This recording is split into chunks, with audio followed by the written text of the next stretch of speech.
தண்ணீர் பிரச்சனையை தீர்ப்பதற்கான திட்டங்களில் திமுக அரசு கவனம் செலுத்துவதில்லை என்று கோவை மக்களவைத் தொகுதி பாஜக வேட்பாளரும் கட்சியின் மாநிலத் தலைவருமான அண்ணாமலை குற்றம் சாட்டி உள்ளார். கோவை பேரூர் ஆதீன மடத்திற்கு வருகை தந்த அண்ணாமலைக்கு பேரூர் ஆதீனத்தின் சார்பில் வரவேற்பு அளிக்கப்பட்டது.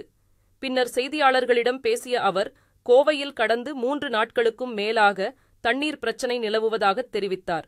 குடிநீர் பற்றாக்குறை ஏற்பட்டு மக்கள் அவதிப்படுவதாகவும் அவர் கூறினார்.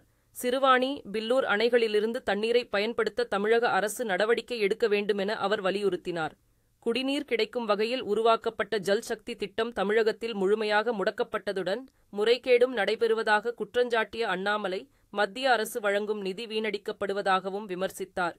குறிப்பாக இந்த வறட்சி காலங்களுக்கு தன்னை தயார்படுத்தாம மாநில அரசனுடைய அலட்சிய போக்கு இன்னைக்கு கோயம்புத்தூர்ல எல்லா மக்களுமே அவதிப்படுறாங்க. 15 நாட்களுக்கு ஒரு முறை குடிக்கிற தண்ணி இன்னைக்கு வருது. 15 நாட்களுக்கு ஒரு முறை.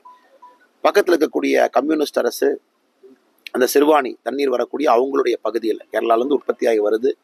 அங்கே அணை கட்டுவதற்கான முயற்சி எடுத்து கிட்டத்தட்ட 90% பணிகளை நடத்தி முடித்திருக்கின்றார்கள். தொடர்ந்து இதற்கு எதிராக நம்ம குரல் கொடுத்து கொண்டிருக்கின்றோம்.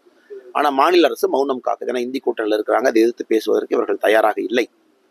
ஆனால் இன்னைக்கு நிலைமை ரொம்ப மோசமாக இருக்கு. உடனடியாக மாநில அரசு கண் விழித்து கொண்டு வேகமாக பேசி நிலைமையை சரி செய்ய வேண்டும். இல்லைன்னா ஏப்ரல் மாதம் இன்னும் அபாயகரமாக, மே பற்றி நீங்கள் பேசவே வேண்டாம்.